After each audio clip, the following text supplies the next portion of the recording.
Humanities കഫേയുടെ പുതിയൊരു ക്ലാസ്സിലേക്ക് ഏവർക്കും സ്വാഗതം. അപ്പോൾ നമ്മളിപ്പോൾ നോക്കാൻ പോകുന്നത് +2 എക്കണോമിക്സിൽ ഈ വരുന്ന മോഡൽ എക്സാമിന് വേണ്ടിയിട്ട് മാക്രോയിൽ നിന്ന് നിങ്ങൾ പഠിക്കേണ്ട ഇമ്പോർട്ടൻറ്റ് ക്വസ്റ്റ്യൻസ് ആണ്. മൈക്രോയിലെ ആദ്യത്തെ 5 ചാപ്റ്റേഴ്സിൻ്റെയും ഇമ്പോർട്ടൻറ്റ് ക്വസ്റ്റ്യൻസ് ഞാൻ ഓൾറെഡി ചെയ്തിട്ടുണ്ട്. അതിൻ്റെ ലിങ്ക് ഞാൻ എന്ത് ചെയ്യാം, ഡിസ്ക്രിപ്ഷൻ ബോക്സിൽ കൊടുത്തേക്കാം. എന്തായാലും ഒന്ന് കയറി കണ്ട് നോക്കാം മൈക്രോ കൂടി.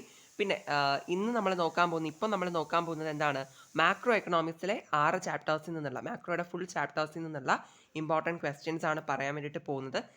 പിന്നെ എൻ്റെ സൗണ്ട് മൊത്തത്തിൽ അടങ്ങിയിരിക്കുകയാണ് കേട്ടോ, പനിയൊക്കെ ആയിട്ട്. സോ അത് നിങ്ങളൊന്ന് മൈൻഡ് ആക്കണ്ട, നമുക്ക് എന്തായാലും കാര്യത്തിലോട്ട് കിടക്കാം. സോ ഫസ്റ്റ് ചാപ്റ്റർ എന്ന് പറയുന്നത് ഏതാണ്, ഇൻട്രൊഡക്ഷൻ ചാപ്റ്റർ ആണല്ലോ. അപ്പോൾ മാക്രോയിലെ ഫസ്റ്റ് ചാപ്റ്ററിൽ നിന്ന് ആദ്യമേ പഠിക്കേണ്ടത് എമർജൻസ് ഓഫ് മാക്രോ എക്കണോമിക്സ് ആണ്. അതായത് സ്ഥൂല സാമ്പത്തിക ശാസ്ത്രത്തിൻ്റെ ആവിർഭാവം എന്ന് പറയുന്ന ഒരു ടോപ്പിക് ഉണ്ട്. ഇത് ഒരു 4 മാർക്കിന് സ്ഥിരം ചോദിക്കുന്ന ഒരു ഷോർട്ട് എസ്സേ ചോദ്യമാണ്. എല്ലാവരും പഠിക്കുക, പക്ക തിയറി മാത്രമേ അതിനകത്ത് വരുന്നുള്ളൂ. മാക്രോ എക്കണോമിക്സ് എങ്ങനെയാണ് വന്നതെന്നാണ് പറയുന്നത്. എല്ലാവരും പഠിക്കുക കേട്ടോ. ഞാൻ പറ്റുന്നിടത്തെല്ലാം മലയാളം മീഡിയത്തിൻ്റെ ടോപ്പിക്സ് കൂടി മെൻഷൻ ചെയ്ത് പോയിട്ടുണ്ട്. ഇനി അടുത്ത് വരുന്നത് സെക്ടേഴ്സ് ഓഫ് ദ എക്കോണമിയാണ് കേട്ടോ. ഈ ഒരു ഫസ്റ്റ് ചാപ്റ്ററിൽ തന്നെ വരുന്ന മീൻസ് എക്കോണമിയുടെ 4 സെക്ടേഴ്സിനെ പറ്റി പറയുന്നുണ്ട്. അതൊരു 1 വേർഡ് സെക്ഷനിലോ 2 മാർക്സിലോ 3 മാർക്സിലോ അങ്ങനെയൊക്കെ ചോദിക്കാൻ ചാൻസ് ഉണ്ട്. സോ അത് ഏതൊക്കെയാണ് 4 സെക്ടേഴ്സ് എന്നുള്ളത് നിങ്ങൾ പഠിച്ചിട്ട് പോകാം കേട്ടോ. പിന്നെ ഈ മാക്രോയുടെ ആദ്യം ഇൻട്രൊഡക്ഷൻ പറഞ്ഞു തുടങ്ങുന്ന ആദ്യത്തെ പാരഗ്രാഫുകളിൽ നിന്നൊക്കെ ചില ബുക്സിൻ്റെ പേരും ഓതേഴ്സിൻ്റെ പേരൊക്കെ പറയുന്നുണ്ട്. അതൊക്കെ 1 വേർഡായിട്ട് വരാറുണ്ട് കേട്ടോ, ഞാനത് പ്രത്യേകം നോട്ട് ചെയ്തിട്ടില്ല. ഓക്കെ, ഇനി വരുന്ന രണ്ടാമത്തെ ചാപ്റ്ററാണ്. ഇതിനകത്ത് നമുക്ക് എല്ലാവർക്കും അറിയാം, ഇമ്പോർട്ടൻ്റ് ആയിട്ട് പഠിക്കേണ്ട ഒരൊറ്റ ക്വസ്റ്റ്യൻ ആണ് ഇത്, നാഷണൽ ഇൻകം കാൽക്കുലേഷൻ എന്ന് പറയുന്നത്, ദേശീയ വരുമാനം കണക്കാക്കൽ എന്ന് പറയുന്നത് അല്ലേ. ഇത് നമുക്ക് 8 മാർക്കിന് ചോദിക്കുന്ന ഷുവർ ആയിട്ടുള്ള ഒരു എസ്സേ ക്വസ്റ്റ്യൻ ആണ്. പഠിച്ചെടുക്കാൻ കുറച്ച് ബുദ്ധിമുട്ടാണെങ്കിലും നിങ്ങൾ എങ്ങനെയെങ്കിലും ഒന്ന് പഠിച്ചെടുക്കുക, കാരണം ഇതൊരു ഷുവർ ക്വസ്റ്റ്യൻ ആണ്. 8 മാർക്കിന് വന്നില്ല എന്നുണ്ട് എങ്കിൽ ഉറപ്പായിട്ടും എന്ത് ചെയ്യും, ഒരു ഷോർട്ട് എസ്സേ ലെവലിലെങ്കിലും ചോദിക്കാറുണ്ട്. നമുക്കറിയാം 3 മെത്തേഡ്സ് പഠിക്കുന്നുണ്ട് അതിനകത്ത്, നാഷണൽ ഇൻകം കാൽക്കുലേറ്റ് ചെയ്യാൻ വേണ്ടിയിട്ട്. Product method, expenditure method, income method എന്ന് പറഞ്ഞിട്ട് അല്ലേ. അപ്പോൾ അതൊക്കെ നിങ്ങൾ നോട്ട് ചെയ്ത് പഠിച്ചിട്ട് പോവുക. ഇനി നോക്കി അടുത്ത് വരുന്ന ഒരു ടോപ്പിക്കാണ് സ്റ്റോക്സ് ആൻഡ് ഫ്ലോസ് എന്ന് പറയുന്നത്. ഓക്കെ, ശേഖരമെന്നും പ്രവാഹമെന്നും നമുക്ക് മലയാളത്തിൽ പറയാം. ഇത് ഇമ്പോർട്ടൻ്റ് ആണ്. ഇത് നിങ്ങൾ പഠിക്കുമ്പോൾ ഇതിൻ്റെ ഡെഫിനേഷൻ എന്താണെന്ന് പഠിക്കണം. അതിൻ്റെ ഒപ്പം തന്നെ എന്ത് ചെയ്യണം, സ്റ്റോക്സിനും ഫ്ലോസിനും എക്സാമ്പിൾസ് കൂടി നിങ്ങൾ പഠിക്കുക. ഡെഫിനേഷൻ പഠിക്കുക, പിന്നെ എക്സാമ്പിൾസ് കൂടി പഠിക്കുക. കാരണം ഈ എക്സാമ്പിൾസ് വെച്ചിട്ട് നമുക്ക് 1 വേർഡിനും 2 മാർക്സിനൊക്കെ വരാറുണ്ട്. അപ്പോൾ അവിടെ ഒരു കൺഫ്യൂഷൻ വരാണ്ടിരിക്കാൻ വേണ്ടിയിട്ടാണ് അത് എടുത്ത് തന്നെ പറഞ്ഞത്. ശേഖരത്തിൻ്റെ പ്രവാഹത്തിൻ്റെ ഉദാഹരണങ്ങളോട് നിങ്ങൾ പഠിച്ചിട്ട് പോകണം കേട്ടോ. ഇനി അടുത്ത് ഈ ഒരു ചാപ്റ്ററിൻ്റെ തുടക്കം യഥാർത്ഥത്തിൽ കുറേ ഗുഡ്സുകളാണ് നമ്മൾ പഠിച്ച് തുടങ്ങുന്നത്. അതായത് കുറേ ഉൽപ്പന്നങ്ങളെ പറ്റിയിട്ട്, ഫൈനൽ ഗുഡ്സ്, ഇൻ്റർമീഡിയറ്റ് ഗുഡ്സ് എന്നൊക്കെ പറഞ്ഞിട്ട്, കൺസെപ്ഷൻ ഗുഡ്സ് എന്നൊക്കെ പറഞ്ഞ് പല ഗുഡ്സുകളെ പറ്റി പറയുന്നുണ്ട്. അതെല്ലാം നിങ്ങളൊന്ന് നോക്കി വെച്ചിട്ട് പോവുക. അതൊക്കെ നമുക്ക് 1 വേർഡ് സെക്ഷനിലൊക്കെ ചോദിക്കാൻ ചാൻസ് ഉണ്ട് കേട്ടോ. അപ്പോൾ അത് ജസ്റ്റ് ഒന്ന് ഞാൻ പറഞ്ഞു എന്നേ ഉള്ളൂ. എല്ലാ ഗുഡ്സും ഒന്ന് എന്താണ് എന്നുള്ളത് ഒന്ന് കോൺസെപ്റ്റ് മനസ്സിലാക്കിയിട്ട് പോവുക. ഓക്കെ, പിന്നെ വളരെ ഇമ്പോർട്ടൻ്റ് ആയിട്ടുള്ള ഒരു ഷോർട്ട് എസ്സേ ക്വസ്റ്റ്യൻ ആണ് സർക്കുലർ ഫ്ലോ ഓഫ് ഇൻകം എന്ന് പറയുന്നത്. അതായത് വരുമാനത്തിൻ്റെ ചാക്രിക പ്രവാഹം എന്ന് പറയുന്നത് കേട്ടോ. അപ്പോൾ ഇതിനകത്തൊരു ഇമ്പോർട്ടൻറ്റ് ഗ്രാഫ് ഉണ്ട്. നമ്മളിങ്ങനെ സർക്കിൾ പോലെയൊക്കെ ഇട്ട് മീൻസ് വരച്ച് പഠിച്ചിട്ടുള്ള ഗ്രാഫാണ് ഓരോ ഫ്ലോസും. ഓക്കെ, അപ്പോൾ അത് നിങ്ങൾ ആ ഒരു ഗ്രാഫ് നിങ്ങൾ പഠിക്കുക. നിങ്ങൾക്ക് ഈ circular flow of income relate ചെയ്തിട്ട് നിങ്ങൾക്ക് തിയറി ആയിട്ട് എഴുതാനൊന്നും അറിയത്തില്ല എന്നുണ്ട് എങ്കിലും ആ ഗ്രാഫ് മാത്രം അവിടെ വരച്ച് വെച്ചാലും മാർക്ക് കിട്ടും കേട്ടോ. അതുകൊണ്ട് തന്നെ നിങ്ങൾ എന്ത് ചെയ്യുക, ആ ഗ്രാഫെങ്കിലും അറ്റ്ലീസ്റ്റ് നിങ്ങൾ പഠിച്ചിട്ട് പോവുക. തിയറി കൂടി നോക്കിയിട്ട് പോകാനായിട്ട് ശ്രദ്ധിക്കുക കേട്ടോ. തിയറി പറ്റാത്തവരടുത്താണ് ആ ഗ്രാഫെങ്കിലും പഠിച്ചു വെക്കണമെന്ന് പറഞ്ഞത്. ഓക്കെ, ഇനി അടുത്ത് മാക്രോ എക്കണോമിക് ഐഡൻറ്റിറ്റീസ് എന്ന് പറഞ്ഞൊരു ടോപ്പിക്കാണ്, സ്ഥൂല സാമ്പത്തിക ശാസ്ത്ര സമവാക്യങ്ങൾ എന്ന് പറഞ്ഞിട്ട്. ഇതിനകത്ത് നമുക്ക് 1 വേർഡ്സ് വരാറുണ്ട്. ഇതിനകത്ത് ഒത്തിരി ഇക്വേഷൻസ് നമുക്ക് പഠിക്കാനുണ്ട് അല്ലേ, ഒത്തിരി ഇക്വേഷൻസ് ഉണ്ട്. ആ ഇക്വേഷൻസിൽ നിന്നൊക്കെ 1 വേർഡ് വരാറുണ്ട്. അല്ലാന്നുണ്ടെങ്കിൽ ഒരു ക്വസ്റ്റ്യനും ചോദിക്കാറുണ്ട് കേട്ടോ, കണക്ക് ചോദിക്കാറുണ്ട്. അതാണ് ഞാൻ സ്പെഷ്യലി ടിക്ക് ചെയ്തിട്ടത്. അതിനകത്തുനിന്ന് ഒരു കണക്കും വരാറുണ്ട്. അപ്പോൾ നിങ്ങൾ എന്ത് ചെയ്യുക, ആ ഒരു ടോപ്പിക്കിൽ ആ ഇക്വേഷൻസ് ഒക്കെ പറ്റുന്നവരൊക്കെ പഠിച്ചിട്ട് പോവുക. കാരണം ഒരു ഇക്വേഷനെങ്കിലും എവിടെയെങ്കിലുമൊക്കെ ഏതെങ്കിലും തരത്തിൽ ചോദിക്കാറുള്ളതാണ്. പിന്നെന്താണ്, ഒരു കണക്കും ഒരു 4-5 മാർക്കിനൊക്കെ ചോദിക്കാറുണ്ട് കേട്ടോ. അപ്പോൾ ജസ്റ്റ് ഒന്ന് നോക്കിയിട്ട് പോവാം. പിന്നെ GDP ഡിഫ്ലേറ്റർ എല്ലാവർക്കും പഠിക്കാൻ പറ്റുന്ന ഒരു ടോപ്പിക്ക് തന്നെയാണ്. ഇതിനകത്തും ഈ GDP ഡിഫ്ലേറ്ററും എന്താണ് കണക്കായിട്ട് ചോദിക്കാറുണ്ട്. GDP ഡിഫ്ലേറ്റർ കണ്ടുപിടിക്കാൻ വേണ്ടിയിട്ട് ഇതിനകത്ത് നമ്മൾ നോമിനൽ GDP, റിയൽ GDP പറ്റിയിട്ടൊക്കെ പഠിക്കുന്നുണ്ട്.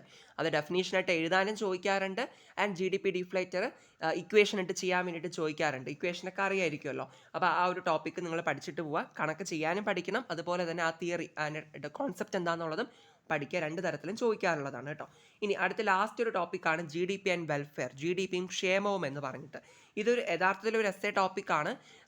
8 മാർക്കിന് ചോദിച്ചില്ല എന്നുണ്ടെങ്കിൽ ഉറപ്പായിട്ട് ഒരു ഷോർട്ട് എസ്സേ ആയിട്ടൊക്കെ നമുക്ക് എക്സ്പെക്ട് ചെയ്യാം, ഒരു 5 മാർക്കിനൊക്കെ.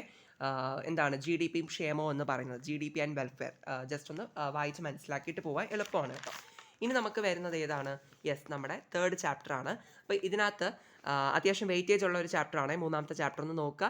ഒന്നാമത് drawbacks of barter system. Barter സമ്പ്രദായത്തിൻ്റെ എന്താണ് പരിമിതികൾ എന്തെല്ലാമാണെന്നുള്ളതാണ് ആദ്യമേ പഠിക്കേണ്ടത്. അതൊരു 3-4 മാർക്കിനൊക്കെ ചോദിക്കാൻ ചാൻസ് ഉള്ള ഒരു ക്വസ്റ്റ്യൻ ആണ്. പിന്നെ പഠിക്കേണ്ടത് ഫങ്ഷൻസ് ഓഫ് മണിയാണ്. പണത്തിൻ്റെ ധർമ്മങ്ങൾ എന്തെല്ലാമാണെന്നുള്ളത് അത് നിങ്ങളൊന്ന് വായിച്ചിട്ട് പോവുക. ഷോർട്ടസ്റ്റ് ആയിട്ട് ചോദിക്കാൻ ചാൻസ് ഉണ്ട്. ഇനി അടുത്ത ഏറ്റവും ഇമ്പോർട്ടൻ്റ് ആയിട്ടുള്ള ഒരു ക്വസ്റ്റ്യൻ ആണ് ഫങ്ഷൻസ് ഓഫ് സെൻട്രൽ ബാങ്ക്. ഇതാരും തന്നെ സ്കിപ്പ് ചെയ്യരുത്. അതായത് കേന്ദ്ര ബാങ്കിൻ്റെ ധർമ്മങ്ങൾ എന്താണ് എന്നുള്ളതാണ് പറയുന്നത്. അത് ഞാൻ സെപ്പറേറ്റ് ആയിട്ട് വീഡിയോ ആയിട്ടും ചെയ്തിട്ടുണ്ട് കേട്ടോ. അറിഞ്ഞൂടാത്തവരുണ്ടെങ്കിൽ ആ വീഡിയോ ഒന്ന് കണ്ടു നോക്കിയാൽ മതിയാവും. സെൻട്രൽ ബാങ്കിൻ്റെ ഫങ്ഷൻസ് എക്സ്പ്ലെയിൻ ചെയ്തിട്ടൊരു വീഡിയോ ചെയ്തിട്ടുണ്ട്. ഓക്കെ, സോ എന്തായാലും അത് 8 മാർക്കിന് വരുന്ന ഷുവറായിട്ടുള്ള ഒരു എസ്എ ടോപ്പിക്കാണ്. സെൻട്രൽ ബാങ്കിൻ്റെ ഒരു 8 ഫങ്ഷൻസ് ആണ് പ്രധാനമായിട്ട് നമുക്ക് പഠിക്കാനുള്ളത്. അതിൻ്റെ എക്സ്പ്ലനേഷൻ സഹിതം എല്ലാവരും എന്ത് ചെയ്യുക, പഠിച്ചിട്ട് പോവുക കേട്ടോ. അതുപോലെ പ്രധാനപ്പെട്ട ഒരു 8 മാർക്കിൻ്റെ എസ്എ ടോപ്പിക്കാണ് മോണിറ്ററി പോളിസി എന്ന് പറയുന്നത്. ഇത് എല്ലായ്പ്പോഴും ചോദിക്കുന്ന ഒരു ക്വസ്റ്റ്യൻ ആണ്. സോ എല്ലാവരും പഠിക്കേണ്ടതാണ്. പണത്തിൻ്റെ പ്രധാനം നിയന്ത്രിക്കാനുള്ള നയ ഉപാധികൾ എന്നാണ് ടെക്സ്റ്റ് ബുക്കിൽ കൊടുത്തിട്ടുള്ളത്. അതായത് policy tools to control money supply എന്നാണ് കൊടുത്തിട്ടുള്ളത് കേട്ടോ. യഥാർത്ഥത്തിൽ എന്താണ് മോണിറ്ററി പോളിസിനെ പറ്റിയിട്ടാണ് അവിടെ പഠിക്കാനുള്ളത്. അതായത് CRR, SLR, CRRM SLRനെ പറ്റിയിട്ടും പറയുന്നുണ്ട്. ഓപ്പൺ മാർക്കറ്റ് ഓപ്പറേഷൻസ്, റിപ്പോ റേറ്റും റിവേഴ്സ് റിപ്പോ റേറ്റ്, അങ്ങനെയുള്ള കുറേ കോൺസെപ്റ്റുകളെ പറ്റി അതിനകത്ത് പറയുന്നുണ്ട്. ബേസിക്കലി എന്താണ് നമ്മുടെ എന്താണ് സമ്പദ് വ്യവസ്ഥയിൽ എക്കോണമിക്കകത്ത് മണിയുടെ സപ്ലൈ അല്ലേ, പണത്തിൻ്റെ ആ ഒരു സപ്ലൈ നിയന്ത്രിക്കാനുള്ള ഉപാധികളെ പറ്റിയിട്ടാണ് അതിനകത്ത് പറയുന്നത്. ഓക്കെ, നിയന്ത്രിക്കാനുള്ള മെത്തേഡ്സ്, ടൂൾസ് ഏതൊക്കെയാണെന്നാണ് നമ്മൾ പറയുന്നത് കേട്ടോ. അത് 8 മാർക്കിന് നിങ്ങൾ പഠിച്ചിട്ട് പോവുക, ഇമ്പോർട്ടൻ്റ് ആണ്. ഇനി അടുത്ത് ഈ ഒരു ചാപ്റ്ററിൻ്റെ അവസാനം വരുന്നൊരു ടോപ്പിക്കാണ് നാരോ ആൻഡ് ബ്രോഡ് മണി. പരിമിത പണവും വിശാല പണവും എന്താണെന്നുള്ളത്. ഇതിനകത്ത് ഒരു 4-5 ഇക്വേഷൻസ് ഉണ്ട്. ഐ തിങ്ക് ഒരു 4 എണ്ണമാണ് ഉള്ളത്. M1, M2, M3, M4 എന്നൊക്കെ പറഞ്ഞിട്ട് കുറച്ച് ഇക്വേഷൻസ് കൊടുത്തിട്ടുണ്ട്. നിങ്ങൾ ആ ഇക്വേഷൻസ് നന്നായിട്ട് പഠിച്ചിട്ട് പോവുക. പിന്നെ എന്താണ് നാരോ മണി, എന്താണ് ബ്രോഡ് മണി, ആ ഇക്വേഷൻസ് പഠിച്ചാലേ അവിടെ നാരോ മണിയും ബ്രോഡ് മണി എന്താണെന്നുള്ളത് ക്ലിയർ ആയിട്ട് മനസ്സിലാവത്തുള്ളൂ. അപ്പോൾ എന്തായാലും ആ ടോപ്പിക്ക് കംപ്ലീറ്റ് ആയിട്ടൊന്ന് പഠിച്ചിട്ട് പോവുക. ആ ഇക്വേഷൻസ് പലതവണയും 1 വേർഡ്സിന് ചോദിക്കാറുള്ളതാണ്. അല്ലെങ്കിൽ നാരോ മണി എന്താ, ബ്രോഡ് മണി എന്താ, അങ്ങനെയൊക്കെ പറഞ്ഞ് 2 മാർക്സിനും വരാറുണ്ട്. അപ്പോൾ നിങ്ങൾ എന്ത് ചെയ്യുക, ആ ടോപ്പിക്ക് സ്കിപ്പ് ചെയ്യരുത് കേട്ടോ. ഇനി അടുത്ത കൊമേഴ്ഷ്യൽ ബാങ്ക്സ്, വാണിജ്യ ബാങ്കുകൾ, അതിൻ്റെയും ഫങ്ഷൻസും കാര്യങ്ങളൊക്കെ പറയുന്നുണ്ട്. ഇത് ഞാൻ സെപ്പറേറ്റ്ലി ഒരു വീഡിയോ ചെയ്തിട്ടുണ്ട് കേട്ടോ ഇതിന് മുന്നേ. സോ അത് നമുക്ക് ഷോർട്ടസ്റ്റ് ആയിട്ട് എക്സ്പെക്ട് ചെയ്യാൻ പറ്റുന്ന ഒരു ക്വസ്റ്റ്യൻ ആണ്. അപ്പോൾ ഇത്രയാണ് മെയിനായിട്ട് തേർഡ് ചാപ്റ്ററിൽ നിന്ന് പഠിക്കേണ്ടത്. പ്രത്യേകിച്ച് ഞാൻ എടുത്തു പറയുന്ന 2 ചോദ്യങ്ങളാണ് ഈ ഒരു സെൻട്രൽ ബാങ്കിൻ്റെ ഫങ്ഷൻസും മോണിറ്ററി പോളിസിയും. ഇത് രണ്ടും എവിടെയെങ്കിലും ഏതെങ്കിലും തരത്തിൽ നമുക്ക് ക്വസ്റ്റ്യൻ പേപ്പറിൽ കാണാൻ ചാൻസ് ഉണ്ട്. കാരണം പബ്ലിക് എക്സാമിന് ഉൾപ്പെടെയുള്ള കാര്യമാണ് കേട്ടോ പറയുന്നത്. മോഡൽ എക്സാം മാത്രമല്ല, പബ്ലിക് എക്സാമിന് ഉൾപ്പെടെ ഇത് രണ്ടും വളരെ പ്രധാനപ്പെട്ടതാണ്. അപ്പോൾ രണ്ട് ക്വസ്റ്റ്യൻസ് നിങ്ങൾ ഇതിൽ നിന്ന് ഒരിക്കലും സ്കിപ്പ് ചെയ്യരുത്. ബാക്കിയും പഠിക്കുക. അത് രണ്ടും ഞാൻ അത്രയും ഇമ്പോർട്ടൻ്റ് ആയതുകൊണ്ട് കുറച്ചുകൂടി ഇമ്പോർട്ടൻ്റ് ആയിട്ട് പറഞ്ഞതേ ഉള്ളൂ. ഓക്കെ, ഇനി അടുത്ത് വരുന്നതാണ് 4ാമത്തെ ചാപ്റ്റർ എന്ന് പറയുന്നത്. അതിൽ ആദ്യം പഠിക്കേണ്ടത് ആഗ്രിഗേറ്റ് ഡിമാൻഡും അതിൻ്റെ കമ്പോണൻസിനെ പറ്റിയിട്ടുമാണ്.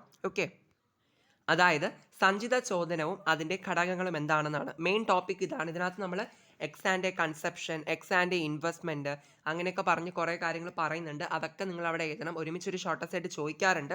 പിന്നെ equilibrium in the 2 sector economy, അത് വളരെ പ്രധാനപ്പെട്ട ഒരു ടോപ്പിക്കാണ്. 2 സെക്ടർ എക്കോണമിയിൽ ഇക്വിലിബ്രിയം എങ്ങനെയാണെന്നുള്ളത്. ഓക്കെ, അപ്പോൾ അതിനകത്ത് ഒരു ഗ്രാഫൊക്കെ നമ്മൾ പഠിക്കുന്നുണ്ട്. ഇക്വിലിബ്രിയത്തിൻ്റെ ഒരു ഗ്രാഫ് കേട്ടോ. ഗ്രാഫ് ഉണ്ട്, ഇക്വേഷൻ ഉണ്ട്. നിങ്ങൾക്ക് ആ ടെക്സ്റ്റ് ബുക്ക് വായിച്ച് നോക്കുമ്പോൾ മനസ്സിലാവും. ഇക്വേഷൻസ് ഉണ്ട്, ഗ്രാഫൊക്കെ ഇതിനകത്ത് ഈ ഒരു ടോപ്പിക്കിനകത്ത് വരുന്നുണ്ട്. അതൊക്കെ പഠിച്ചിട്ട് പോവുക. ഇതെല്ലാം കൂടി ചേർത്തിട്ട് 8 മാർക്കിന് എസ്സേക്കും ചോദിച്ചിട്ടുണ്ട്. അല്ലാന്നുണ്ടെങ്കിൽ ഒരു 5-6 മീൻസ് 4-5 മാർക്കിന് ഷോർട്ടസ്റ്റ് ആയിട്ടും ചോദിക്കാൻ ചാൻസ് ഉണ്ട്. അപ്പോൾ അതാരും സ്കിപ്പ് ചെയ്യരുത്. ആ ചാപ്റ്ററിൽ നിന്ന് അത് ഇമ്പോർട്ടൻ്റ് ആയിട്ട് നോക്കിയിട്ട് പോവുക. പിന്നെ നമുക്ക് MPC, MPS എന്നൊക്കെ പറഞ്ഞിട്ട് ഇങ്ങനെയുള്ള കുഞ്ഞു കാര്യങ്ങൾ വരുന്നുണ്ട്. ഇതൊക്കെ ആക്ച്വലി ഈ ഒരു എസ്സേക്ക് അകത്താണ് വരുന്നത്. പക്ഷേ ഇത് സെപ്പറേറ്റ് ആയിട്ട് കണക്ക് ചോദിക്കാറുണ്ട്. MPCയും MPS ഒക്കെ കാൽക്കുലേറ്റ് ചെയ്യാൻ വേണ്ടിയിട്ട്. അതിനൊക്കെ ഓരോ ഇക്വേഷൻസ് ഉണ്ടല്ലോ. ഞാൻ പറഞ്ഞല്ലോ ഈ ടോപ്പിക്കിനകത്ത് ഒത്തിരി ഇക്വേഷൻസ് ഒക്കെ പഠിക്കാനുണ്ട്. അപ്പോൾ അത് വെച്ചിട്ട് കണക്ക് ചോദിക്കാറുണ്ട്. അതുകൊണ്ടാണ് അത് സെപ്പറേറ്റ്ലി എഴുതിയിട്ടുള്ളത് കേട്ടോ. ദെൻ ഇനി അതുപോലെ തന്നെ നമ്മുടെ ഇൻവെസ്റ്റ്മെൻറ്റ് മൾട്ടിപ്ലയർ, ഇതും നമുക്ക് കോൺസെപ്റ്റ് നിങ്ങൾ മനസ്സിലാക്കിയിരിക്കുക. ഒരു കുഞ്ഞു ടോപ്പിക്കാണ്. And also investment multiplier calculate ചെയ്യാനും ചോദിക്കാറുണ്ട് കേട്ടോ. എപ്പോഴും ചോദിക്കാറുള്ളത് ഈ MPC, MPS, ഇൻവെസ്റ്റ്മെൻറ്റ് മൾട്ടിപ്ലയർ ഒക്കെ ഒരുമിച്ച് ഒരൊറ്റ ക്വസ്റ്റ്യൻ ആയിട്ട് ഒരു 3-4 മാർക്കിനൊക്കെ ആയിരിക്കും ചോദിക്കുന്നുണ്ടാവുക കണക്ക് കാൽക്കുലേറ്റ് ചെയ്യാൻ വേണ്ടിയിട്ട്. അപ്പോൾ ഇതിനൊക്കെ ഇക്വേഷൻസ് ഉണ്ട്, കണക്ക് ചെയ്യാനും പഠിക്കുക. എന്നാൽ അതോടൊപ്പം അതിൻ്റെ ഡെഫിനീഷൻസ് കൂടി, കോൺസെപ്റ്റ് എന്താണെന്നുള്ളത് കൂടി പഠിച്ചിട്ട് പോവുക. പിന്നെ വരുന്നതാണ് പാരഡോക്സ് ഓഫ് ത്രിഫ്റ്റ്. ഈ ചാപ്റ്ററിൻ്റെ ഏറ്റവും അവസാനം വരുന്ന ഒരു ടോപ്പിക്കാണ് എന്താണ് മിതവ്യയത്തിൻ്റെ വിരോധാഭാസം എന്ന് പറഞ്ഞിട്ട്. ഇത് നമുക്കൊരു 2-3 മാർക്കിനൊക്കെ ചോദിക്കാറുണ്ട്. സോ ഇതെന്ത് ചെയ്യുക, ഇത് കോൺസെപ്റ്റ് ഡെഫിനേഷൻ എന്താണെന്നുള്ളത് ജസ്റ്റ് ഒന്ന് പഠിച്ച് വെച്ചിട്ട് പോവുക. ഇമ്പോർട്ടൻ്റ് ആണ്, പക്ഷേ പാരഡോക്സ് ഓഫ് ത്രിഫ്റ്റ് കേട്ടോ ചോദിച്ചിട്ടുള്ള ക്വസ്റ്റ്യൻ ആണ്. ഇനി 2 ക്വസ്റ്റ്യൻസ് കൂടി ഈ ഒരു ചാപ്റ്ററിൽ നിന്ന് കവർ ചെയ്യേണ്ടതുണ്ട്. ഒന്ന്, effect of autonomous change on equilibrium demand in the product market. ഇവിടെ ഒരു ഗ്രാഫ് ഇമ്പോർട്ടൻ്റ് ആയിട്ട് വരുന്നുണ്ട്, അത് നിങ്ങൾ പഠിക്കുക. ഗ്രാഫ് മാത്രം അവിടെ നോക്കിയിട്ട് പോയാലും മതി കേട്ടോ. ഇനി effect of MPC on equilibrium demand, അപ്പോൾ ഇതും കൂടി നിങ്ങൾ നോക്കുക. അതായത് ഇക്വിലിബ്രിയത്തിന് സംഭവിക്കുന്ന പല മാറ്റങ്ങളെ പറ്റിയിട്ടാണ് രണ്ടിലും പറയുന്നത് കേട്ടോ. അപ്പോൾ ആ ഗ്രാഫുകൾ 2 ഗ്രാഫ് ഇതിനകത്ത് വരുന്നുണ്ട്. ആ 2 ഗ്രാഫ് ഒന്ന് വരച്ച് പഠിച്ചിട്ട് പോകട്ടോ. ഇനി അടുത്ത 5ാമത്തെ ചാപ്റ്റർ റിലേറ്റ് ചെയ്തിട്ട് ഗവൺമെൻറ് ബഡ്ജറ്റാണ് അല്ലേ. നമുക്കറിയാം അത് വളരെ ഇമ്പോർട്ടൻ്റ് ഉള്ള ക്വസ്റ്റ്യൻ ആണ്. അതിൻ്റെ മീനിങ്ങും പഠിക്കുക, കമ്പോണൻസും പഠിക്കുക. ഓക്കെ, കമ്പോണൻസ് ഒത്തിരി ഉണ്ട്. ദറ്റ് ഈസ് ബജറ്റ്, അർത്ഥവും ഘടകങ്ങളും എന്ന് പറഞ്ഞിട്ട് എന്താണ് റെസിപ്റ്റിൻ്റെ ക്ലാസിഫിക്കേഷൻ, എക്സ്പെൻഡിച്ചറിൻ്റെ ക്ലാസിഫിക്കേഷൻ ഒരു ടേബിൾ ഫോർമാറ്റിലൊക്കെ നമ്മുടെ ടെക്സ്റ്റ് ബുക്കിൽ കൊടുത്തിട്ടുണ്ട്. അത് കംപ്ലീറ്റ് ആയിട്ട് നിങ്ങൾ പഠിച്ചിട്ട് പോവുക. 8 മാർക്കിന് ചോദിക്കാൻ ചാൻസ് ഉണ്ട്, അല്ലെങ്കിൽ ഒരു ഷോർട്ട് എസ്സേ ആയിട്ട് ചോദിക്കാൻ ചാൻസ് ഉണ്ട്. ഓക്കെ ആണല്ലോ അല്ലേ. ഇനി അടുത്ത് വരുന്നതാണ് objectives of government budget. Government ബഡ്ജറ്റിൻ്റെ എന്താണ് ലക്ഷ്യങ്ങൾ എന്തെല്ലാമാണെന്നുള്ളത് അത് നമുക്ക് ചോദിക്കുന്ന ഒരു ഷോർട്ട് എസ്സേ ക്വസ്റ്റ്യൻ ആണ്, പഠിച്ചിട്ട് പോകണം കേട്ടോ. ഓക്കെ, ദെൻ അടുത്ത് വരുന്നതാണ് balanced surplus and deficit budget. Okay, സന്തുലിത മിച്ച കമ്മി ബഡ്ജറ്റ് എന്താണെന്നുള്ളത് ഇത് നമുക്കൊരു 1 വേർഡ് സെക്ഷനിലൊക്കെ എക്സ്പെക്ട് ചെയ്യാം. എളുപ്പമുള്ള ടോപ്പിക്സ് ആണ്, വായിച്ചിട്ട് പോവുക. ഇനി വരുന്നതാണ് മെഷേഴ്സ് ഓഫ് ഗവൺമെൻറ് ഡെഫിസിറ്റ്. അതായത് ഇങ്ങനൊരു ടോപ്പിക് മെയിൻ ടോപ്പിക്കായിട്ട് നിങ്ങൾക്ക് കാണാം. ഇതിനകത്ത് നമുക്ക് കണക്കാണ് ചോദിക്കുന്നത് കേട്ടോ. ഞാൻ ടിക്ക് ചെയ്ത് വെക്കാം, കണക്കാണ് ചോദിക്കുന്നത്. അതായത് ഇതിനകത്ത് നമ്മൾ പഠിക്കുന്നതാണ് റവന്യൂ ഡെഫിസിറ്റിനെ പറ്റി പഠിക്കുന്നുണ്ട്, ഫിസ്ക്കൽ ഡെഫിസിറ്റ്, പ്രൈമറി ഡെഫിസിറ്റിനെയൊക്കെ പറ്റി പഠിക്കുന്നുണ്ട്. ഇത് 3നും ഓരോ ഇക്വേഷൻസും പഠിക്കുന്നുണ്ട് അല്ലേ. അപ്പോൾ ഒന്നില്ലെങ്കിൽ ആ ഇക്വേഷൻസ് എടുത്തിട്ട് 1 വേർഡിന് ചോദിക്കാറുണ്ട്, അല്ലെങ്കിൽ ഇതൊക്കെ ഓരോന്നും കണ്ടുപിടിക്കാൻ വേണ്ടിയിട്ട് കണക്കായിട്ടും കാൽക്കുലേഷനായിട്ടും ചോദിക്കാറുണ്ട്. ദാറ്റ് ഈസ് സർക്കാർ കമ്മി, തിട്ടപ്പെടുത്തൽ. ആ ഒരു ടോപ്പിക്ക് നിങ്ങൾ നോക്കുക. അവിടെ ഈ 3 ഡെഫിസിറ്റിനെ പറ്റി പറയുന്നുണ്ട്. അതിൻ്റെ ഇക്വേഷൻസ്, കോൺസെപ്റ്റ്, അതെങ്ങനെ കണ്ടുപിടിക്കാം എന്നുള്ളത് കൂടി നിങ്ങൾ പഠിച്ചിട്ട് പോവുക. അപ്പോൾ ഏത് രീതിക്ക് അവിടെ ക്വസ്റ്റ്യൻ വന്നാലും നമുക്ക് എഴുതാൻ പറ്റുമല്ലോ. ഇനി പഠിക്കേണ്ടത് determination of equilibrium income in 3 sector എക്കോണമിയാണ്. നമ്മൾ നേരത്തെ 4th ചാപ്റ്ററിൽ 2 സെക്ടർ എക്കോണമിയിലെ ഇക്വിലിബ്രിയം പറഞ്ഞതുപോലെ ഇവിടെ 3 സെക്ടർ എക്കോണമിയിലെ ഇക്വിലിബ്രിയം ആണ്.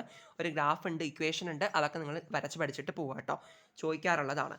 ഇനി നെക്സ്റ്റ് ഈ 4 കോൺസെപ്റ്റ് നിങ്ങൾ കാണുന്നുണ്ടോ? Tax multiplier, government expenditure multiplier, balanced budget multiplier, അതുപോലെ തന്നെ ട്രാൻസ്ഫർ പേയ്മെൻറ്റ് മൾട്ടിപ്ലയർ കേട്ടോ.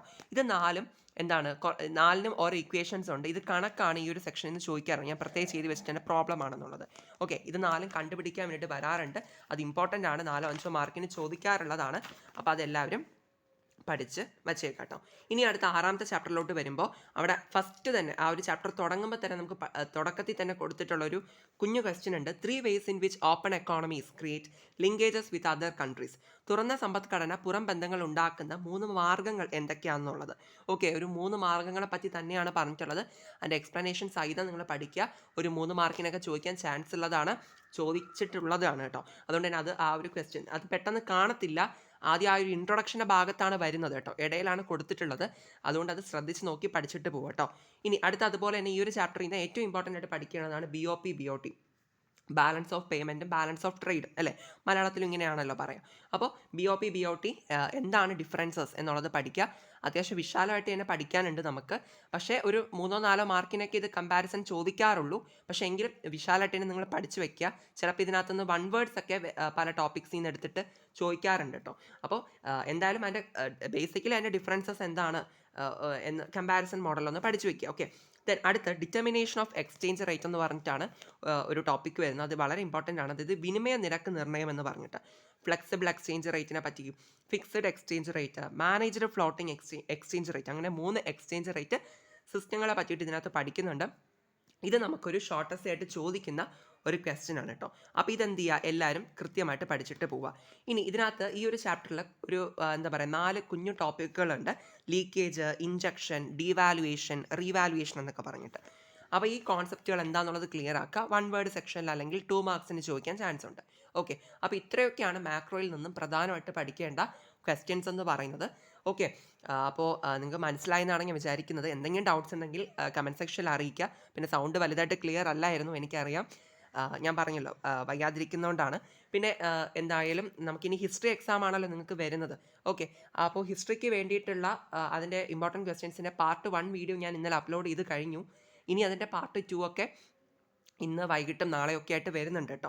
അപ്പോൾ എല്ലാവരും സബ്സ്ക്രൈബ് ചെയ്ത് സപ്പോർട്ട് ചെയ്യുക. ഹിസ്റ്ററിക്കും വീഡിയോസ് വരുന്നുണ്ട്, എക്കണോമിക്സിനും വീഡിയോസ് വരുന്നുണ്ട്. പിന്നെ എക്കണോമിക്സിനെ സംബന്ധിച്ചിടത്തോളം ഞാൻ മൈക്രോയുടെ ഇമ്പോർട്ടൻറ്റ് ക്വസ്റ്റ്യൻസ് ചെയ്തു. അതിൻ്റെ ഞാനത് ഓൾറെഡി പറഞ്ഞതാണല്ലോ. പിന്നെ മീൻസ് ചാപ്റ്റർ വൈസ് വെയിറ്റേജിൻ്റെ ഒരു വീഡിയോ ചെയ്തിട്ടുണ്ട്. പിന്നെ വൺ വേർഡ്സിൻ്റെ വീഡിയോ ഞാൻ ചെയ്തിട്ടുണ്ട്. പിന്നെ എന്താണെന്നറിയോ, പിന്നെ നമ്മുടെ ഇക്വേഷൻസ്, ഗ്രാഫ്സ്, അതൊക്കെ പ്രത്യേക ഒരു പ്ലേലിസ്റ്റ് ഉണ്ടാക്കി വെച്ചിട്ടുണ്ട് കേട്ടോ. മൈക്രോയിൽ നിന്നുള്ളതാണ് എനിക്ക് തോന്നുന്നു ഞാൻ അത്യാവശ്യം കവർ ചെയ്തിട്ടുള്ളത്. മാക്രോയിൽ നിന്നുള്ള എന്താണ് മറ്റേ ഗ്രാഫ്സിൻ്റെയൊക്കെ വീഡിയോ ഞാൻ ചെയ്തിട്ടുണ്ട്. അപ്പോൾ നിങ്ങൾ അതൊക്കെ ഒന്ന് എടുത്ത് കണ്ടു നോക്കുക. നിങ്ങൾക്ക് യൂസ്ഫുൾ ആയിട്ട് തോന്നുകയാണെങ്കിൽ എന്ത് ചെയ്യുക, ഫ്രണ്ട്സിനൊക്കെ കൂടി ഒന്ന് ഷെയർ ചെയ്ത് കൊടുക്കുക കേട്ടോ. ഓക്കെ, അപ്പോൾ അത്രയേ ഉള്ളൂ. സോ എല്ലാവരും നന്നായിട്ട് പഠിക്കുക, നല്ല മാർക്ക് തന്നെ എല്ലാവർക്കും കിട്ടട്ടെ. Okay, thank you.